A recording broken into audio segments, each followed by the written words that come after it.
I want you to tell me in the comment section, do you still want to be a pimp after you watch this video?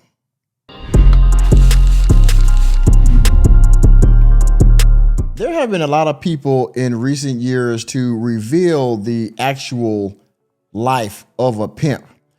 Now, I talk a lot about Coach Greg Adams, but he has illustrated the true life of a pimp, right? He always talks about how he has a family member that is currently in jail for pimping. Trifling ass black people. And they got, I don't remember the amount of time, but needless to say, they'll be in jail for a very, very, very long time in prison. And this individual you see on your screen is no different. Now, it has also been revealed that the pimp actually is the lowest man on the totem pole when it comes to that part of the game, because his woman is usually his girlfriend. It's not a random girl that he, finessed off the streets and somehow conned and tricked and, played a mind game into this game. The individual, the woman that he is using for his financial gain is usually his girlfriend. And he still has to satisfy her after she's done in the streets working for him. All right. So he has to still sleep with her and take care of her, and all those kinds of things, get her out of jail, take care of her, whatever medical thing she needs. She is his girlfriend, but she is out in the streets sleeping with and turning tricks with only God knows who and only God knows what. Weird. After she's done all that, she comes back to him, and he is the one that is still going to sleep with her after all of that. Okay? Ain't no fucking way. When these men talk about their bottom beesh, that woman has done some very ungodly things for him, for them both to live great. And then he still sleeps with her after he gets the leftovers of what she's done throughout the day. You understand what I'm saying? He's the lowest man on the totem pole. They talk about the Johns, but the pimp is actually the real loser in all this, because like Coach said before, the men that are out there, they get to pay, they do their thing, and then they go home. They go home to their spouse, or they go home alone, whatever they choose to do afterwards. They don't have to deal with her after it's over with. The pimp has to deal with her all the time. And sometimes for life, if that's his wife or like his longtime girlfriend or things like that, he's bound to her. The trick is not. You understand what I'm saying? And that brings me to this, because these guys have if they make it out the game, they can be preachers or whatever. But if they don't make it out the game, this is the result. As you can see here from Komo News. Bellevue pimp sentenced to 35 years for human trafficking after boasting on social media. Enemy spotted. Another self-snitch, by the way, too. But we're going to get in this article and see how this man got 35 years for pimping. Bellevue, Washington. A Bellevue man who bragged on social media about the money he made from being a pimp will spend 35 years in prison after he was convicted at a trial on charges including human trafficking and promoting prostitution. Where is it? Yes, sir. Going to jail now. 35 years. Prosecutors and police used social media posts to build their case against 32-year-old Cedric Dorsey II, who used the name CCC Cash Chasin said and claimed, "I'm so pimpish." Well, yeah, bitch. Bellevue police began their investigation into Dorsey back in 2024 when parole officers were called to a report of DV. The officers noticed signs of human trafficking and referenced the case to detectives for follow-up, according to court records. Quote, "They listened to what the victim was saying and things weren't adding up. She was in a very dangerous situation," Inman said. The woman told police Dorsey was her boyfriend and he was making her perform acts of work and give him the proceeds. Well, that is indeed prostitution. Yep. Victim recalled at this time, Dorsey purchased a hotel room for her and got her ads posted, probably on social media. And then she began seeing buyers. A police report states Victim stated that Dorsey was always the one to book hotel rooms for her, explaining that he always wanted to control everything. For a large percentage of prostitution dates, Dorsey required the victim to obtain a deposit from the buyer to verify they were not law enforcement. I need that money. Well, I think that's self-explanatory. Let me make it the article there go a little bigger. Sorry about that, ladies and gentlemen. So essentially, he booked all of the appointments for his girlfriend. He bought the hotel room, which is a spot where he made these or she made these transactions. And to prove to him that they weren't law enforcement, they had to put down a deposit before they would eventually go there and get what they paid for. So there's that. And of course, this booking was probably online. That's where some of these pictures came from.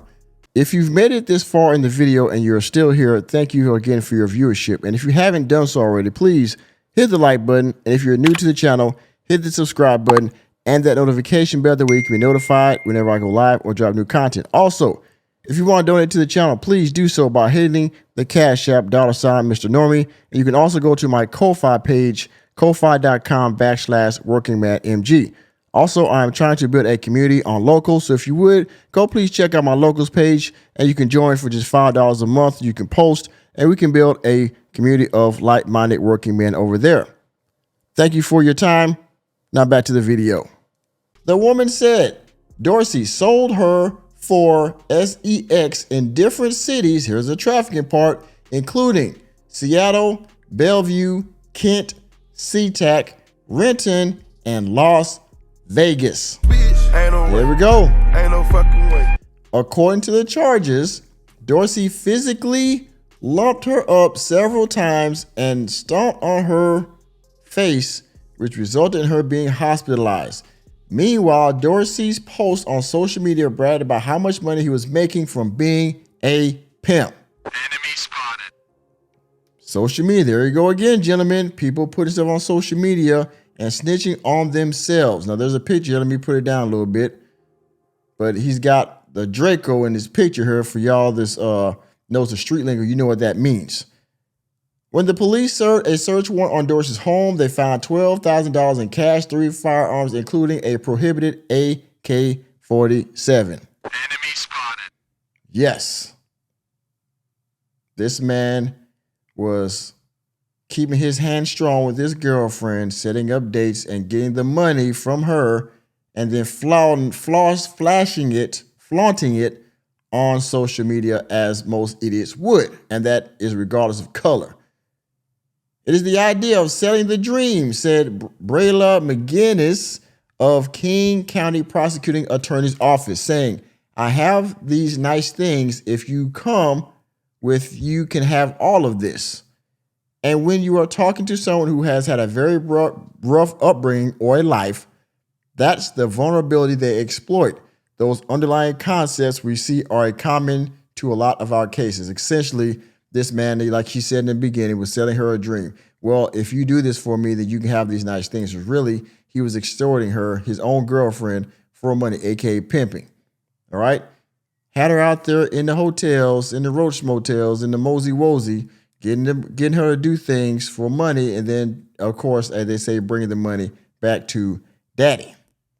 McGinnis was one of the prosecutors who tried Dorsey's case earlier this year. Quote, it's really important that the traffickers are held accountable because if they aren't, they will constantly seek other women to exploit, she said. This is very important for the community. This is happening in our backyards. These are our women and young men.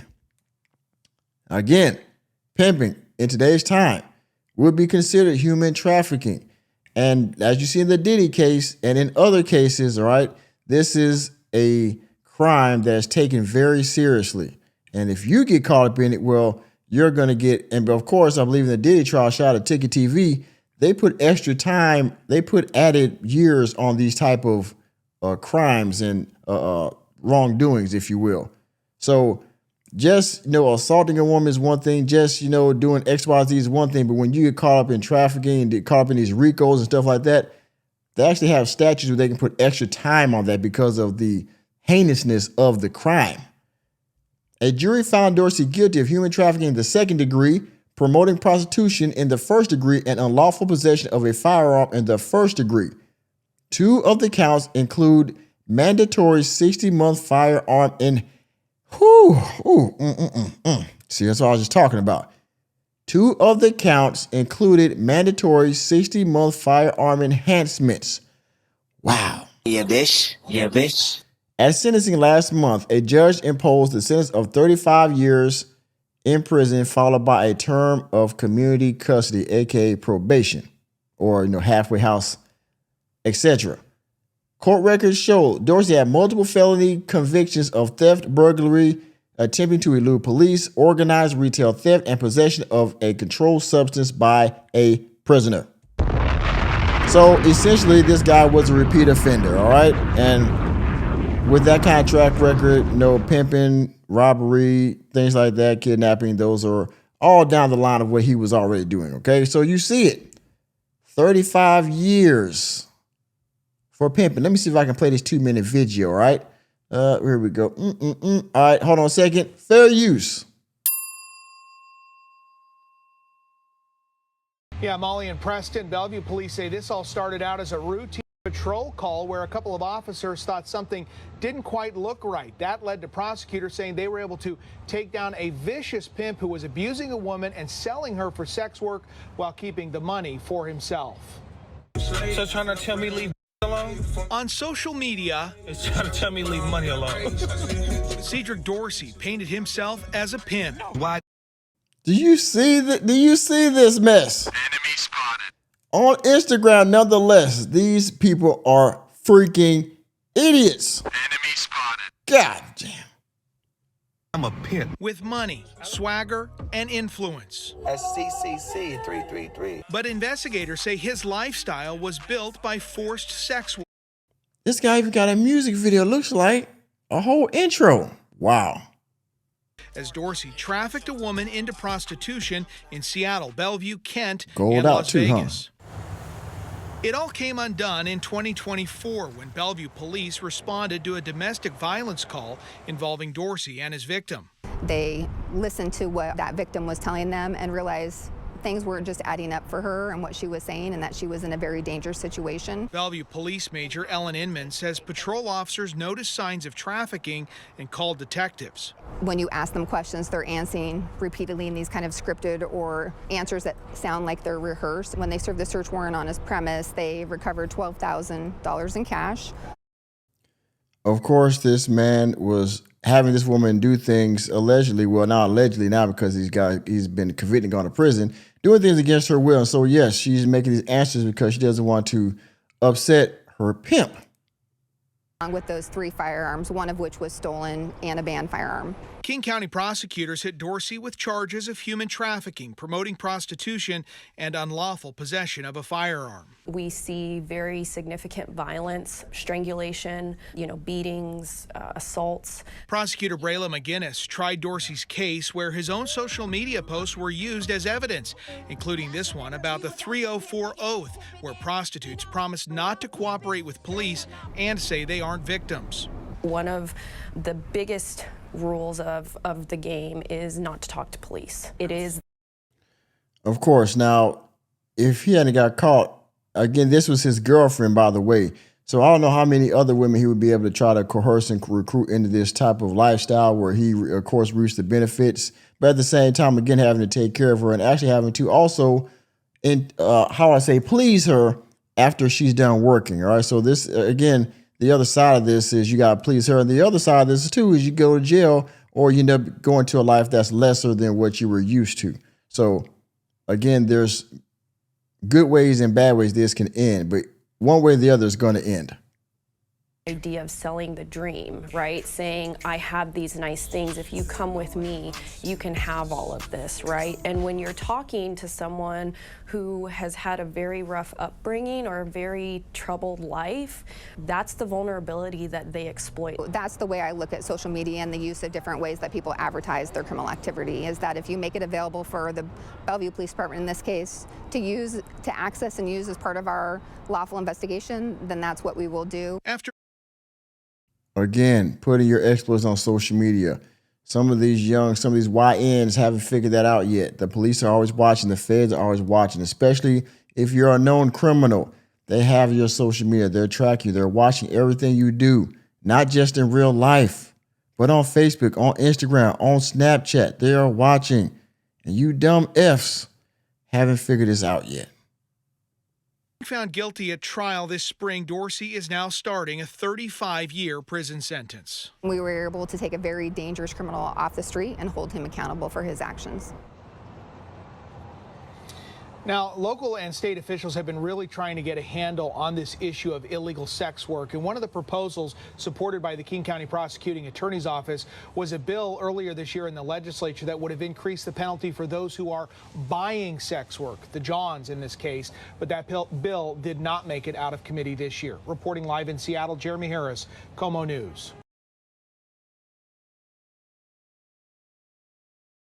Now, I still haven't figured out how they always penalize the Johns, but they don't penalize the individuals, the females actually conducting the work.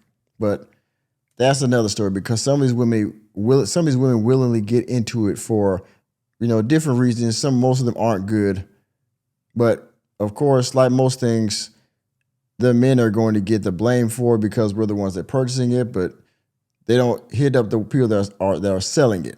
Got it. But in any case, y'all see what's going on, right? This is the results of pimping. Do you still want to do it? I sure as hell don't. And with that being said, thank you for attending another episode of the Working Man Podcast. I am your host, Nicholas J. Fury.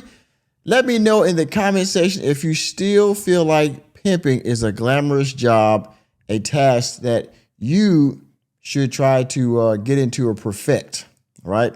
Let me know if you think this is still, in 2025, a profession that is going to live long with the these laws changing, the human trafficking laws getting stricter and stricter, more harsher penalties, the feds getting tighter on this kind of stuff. Let me know what you think about it down in the comment section. And please hit the like button, hit the subscribe button, and the notification bell on your way out of the door. And remember, like Mr. Dorsey knows right now, reality checks are free. See you next time.